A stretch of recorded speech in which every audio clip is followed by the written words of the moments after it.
Assalamualaikum warahmatullahi wabarakatuh. Kami dari kelompok 4, kloter 1. Di sini kami akan memaparkan video tentang pengenalan alat-alat dalam lingkup ekologi. Tujuan kami membuat video ini agar dapat mengetahui macam-macam alat yang digunakan dalam ruang lingkup ekologi beserta dengan fungsi dan cara penggunaan yang baik dan benar. Di sini kelompok kami beranggotakan Wanda, Kaizir, Nida, dan Wulan. Langsung saja kita ke penjelasan alat-alat. Alat pertama adalah meteran. Kalian dapat lihat di sini. Nah, meteran ini adalah alat yang digunakan untuk mengukur jarak atau diameter suatu benda. Nah, yang kalian dapat lihat ini adalah meteran Vita. Nah, meteran ini itu dapat digunakan untuk mengukur keliling batang pohon. Nah, cara menggunakan alat ini adalah yang pertama, lilitkan meteran tersebut ke batang pohon, lalu pastikan meteran tersebut itu lurus dan kencang terhadap sekeliling pohon. Kemudian catat panjang keliling batang pohon yang tertera di meteran tersebut. Selanjutnya adalah soil tester. Nah, soil tester ini merupakan alat yang digunakan untuk mengukur pH dan kelembaban pada tanah. Cara menggunakan alat ini adalah yang pertama, kerik tanah menggunakan skop. Setelah itu, tancapkan soil tester ini pada tanah sampai batas yang terdapat pada soil tester ini. Kemudian pencet tombol penetral untuk mengembalikan ke ukuran semula. Lalu pencet kembali tombolnya. Nah, pada soil tester ini terdapat dua parameter. Yang pertama itu parameter pH dan parameter kelembaban. Ketika tombol dilepas akan terlihat persen kelembabannya dan ketika ditekan akan terlihat pH-nya. Setelah ditekan atau diklik tombolnya, diamkan jenak, lalu setelah itu catat pH dan kelembabannya. Setelah digunakan jangan lupa dibersihkan. Alat selanjutnya adalah pH meter. Nah, pH meter ini adalah alat yang digunakan untuk mengukur suatu pH larutan. Cara menggunakan alat ini adalah pertama, ambil sampel air yang mau diukur pH-nya. Airnya ini diletakkan di dalam wadah ya. Kemudian nyalakan pH meter dengan menekan tombol on, lalu masukkan pH meter ke dalam air. Setelah itu tunggu hingga angka yang tertera dalam pH meter ini henti dan tidak berubah-ubah lagi. Setelah itu catat hasil yang tertera di display digital pH meternya. Selanjutnya itu ada planktonet. Planktonet ini merupakan jaring message yang disesuaikan dengan plankton. Nah, terdapat 3 bagian. Yang pertama itu ada tali pengikat jaring, kemudian ada jaring plankton, dan juga ada botol pengumpul plankton.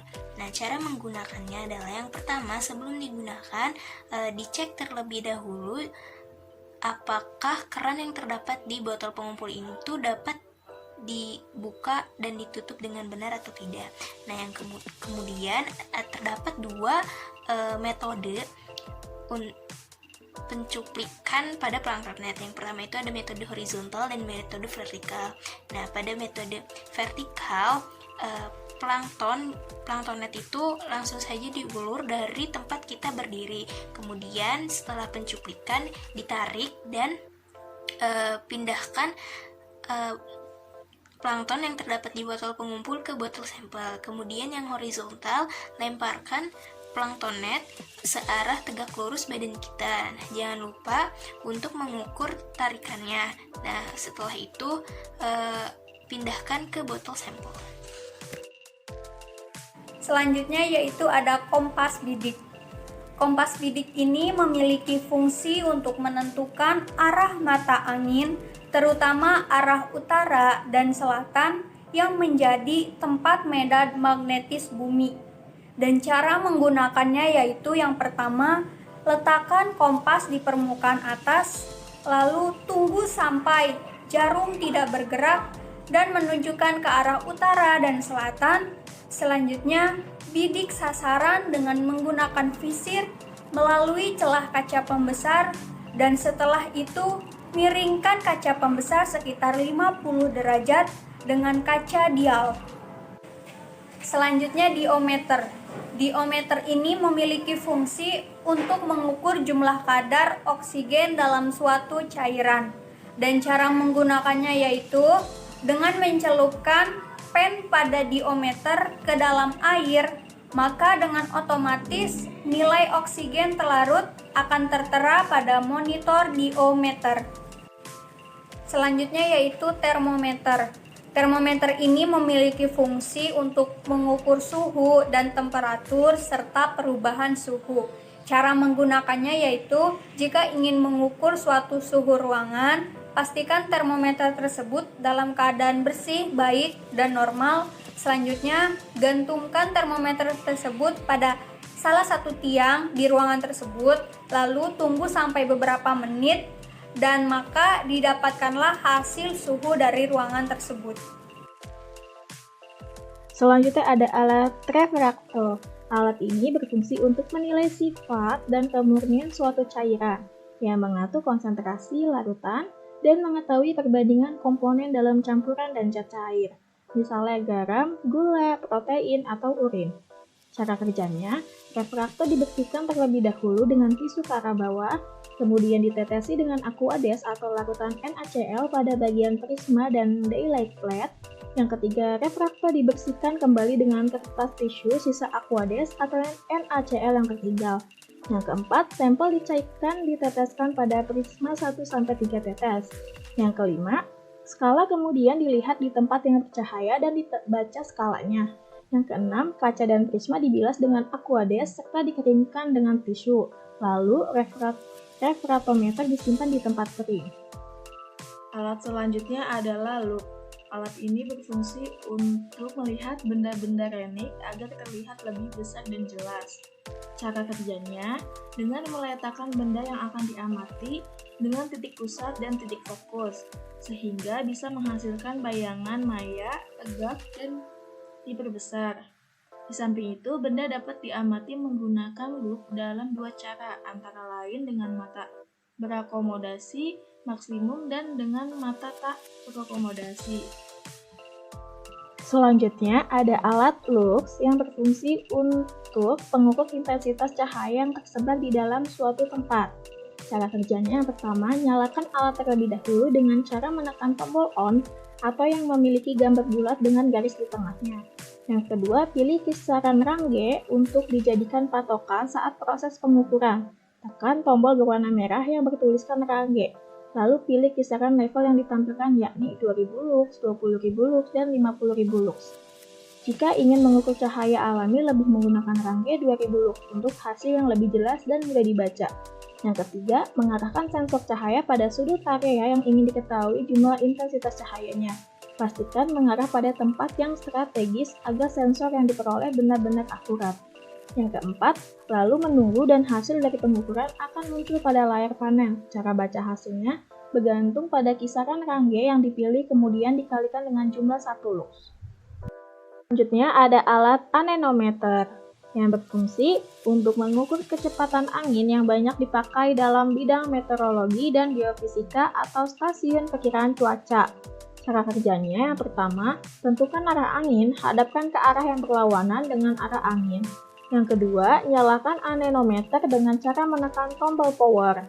Yang ketiga, layar tampilan atau display menghadap ke arah angin yang akan datang dari arah belakang layar tampilan.